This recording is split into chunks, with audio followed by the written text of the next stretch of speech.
السلام علیکم ورحمۃ اللہ وبرکاتہ۔ بسم اللہ الرحمن الرحیم۔ پودوں کے بارے میں پیڑ پودے ان کے متعلق کچھ بتایا جائے۔ لفظوں کی پہچان کریں کہ جب آگے یہ لفظ آئیں تو ہمیں کیسے پڑھنا ہے۔ پودا ایسے بنتا ہے، پودا۔ دیکھو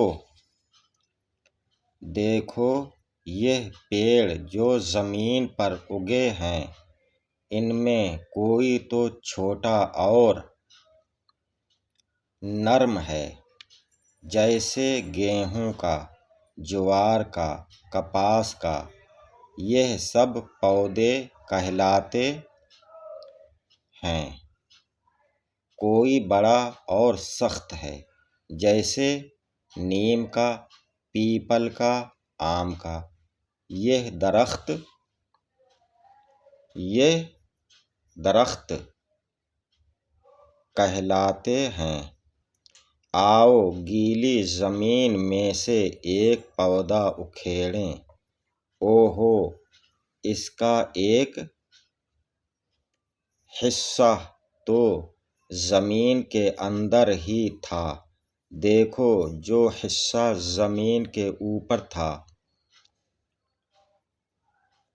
اس کا رنگ تو ہرا ہے، اور جو زمین کے اندر سے نکلا وہ پیلا ہے۔ اس پیلے حصہ کو جڑ کہتے ہیں۔ جڑ زمین کے اندر رہتی ہے اور وہیں بڑھا کرتی ہے۔ پیڑ کا ہرا حصہ جڑ سے اوپر کا، جو زمین کے باہر نکلا رہتا ہے، اس کو تنہ کہتے ہیں۔ یہ جو تنہ کے اوپر ہری ہری ہوا سے ہلتی نظر آتی ہیں، یہ پتیاں کہلاتی ہیں۔ پتیاں ہمیشہ تنہ ہی پر لگتی ہیں، جڑ میں کبھی نہیں ہوتیں۔ اب تو جان گئے ہوگے کہ پیڑ کے کتنے حصے ہوتے ہیں۔